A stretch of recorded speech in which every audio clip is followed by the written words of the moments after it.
Hi everybody. As you can see, I'm outside. I'm in a little cedar grove. And last week I read a story about a bear who likes to hug trees. And this week we're going to continue to explore trees a little bit. And I found this book about cedar trees and how they've been used traditionally by First Nations peoples on the coast. So I thought I'd read this book to you, but instead of doing it inside, I thought I'd come out and sit with a cedar tree to read this story, the book. You might even be able to hear, if you listen carefully, you might even be able to hear the birds. And a minute ago there were some frogs singing too. They seem to have stopped. Now maybe they're going to listen to this story too. So I'm going to do my best to read the story and show you the pictures. So it's called Cedar, the Tree of Life.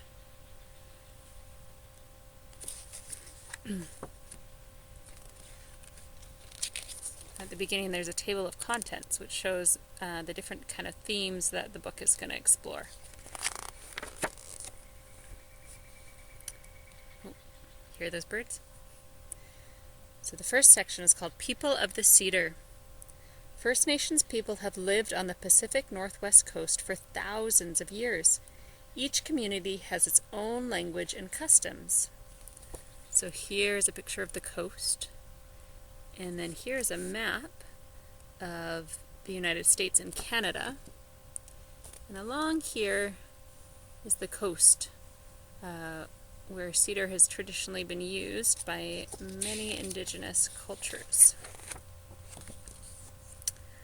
One thing that is shared by all these communities is a respect for the western red cedar tree.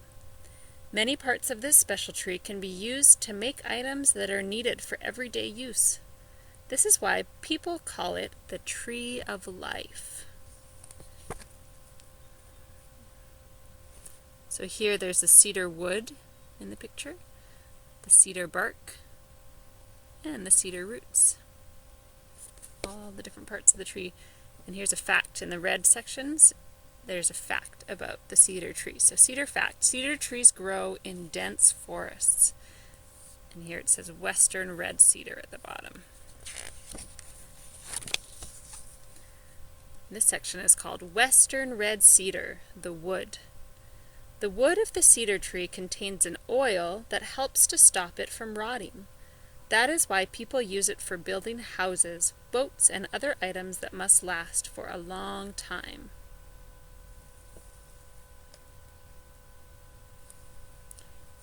And here's some cedar shingles you can see in the picture.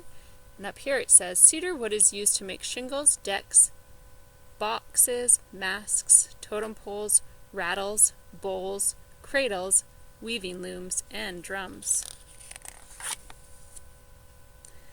A carver will by tradition choose a tall cedar tree that is growing close to the water. Once it is cut down, the branches and bark are removed.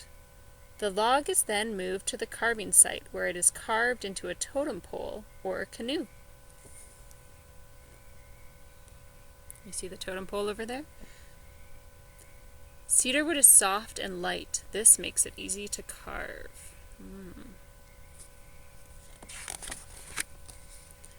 This section is called Western Red Cedar, the bark.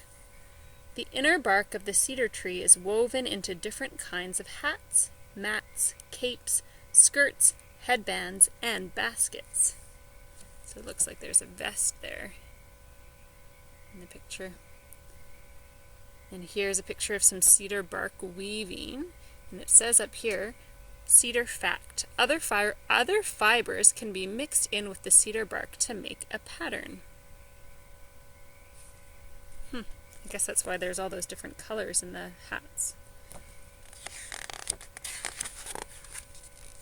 Cedar bark is pulled from the tree in the late spring when the sap is running. During this time, it is possible to pull off a long strip of bark from the trunk. The outer bark and the inner bark are then separated. Dried cedar bark is pounded and shredded until it is soft. It is then woven into comfortable clothing that offers some protection from the rain. There's the inner bark of the cedar. And looks like some clothing that was made from the inner cedar bark. The inner bark is dried and tied into bundles until it is needed for weaving. And finally, western red cedar, the roots. It's telling me my battery is low.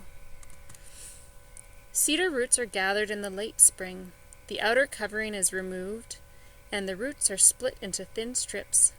They are then dried and stored until they are needed for basket making. Cedar root baskets can be woven so tightly they will hold water. Wow. So there's a picture of a basket that's made out of cedar root. And here's some of the roots. Cedar fact. Cedar roots are easier to dig in the soft, sandy soil close to creeks and rivers. That's the end. And then at the back it just shows some words in a glossary, maybe new words that might be unfamiliar and what they mean. So that's the book that I wanted to share with you that shares a little bit of information about the cedar tree and what cedar trees have traditionally been used for. There's this beautiful cedar behind me. So I'm looking forward to hearing from you what you're learning about trees, or any trees that you've met, or anything that you want to tell me about your exploration of trees.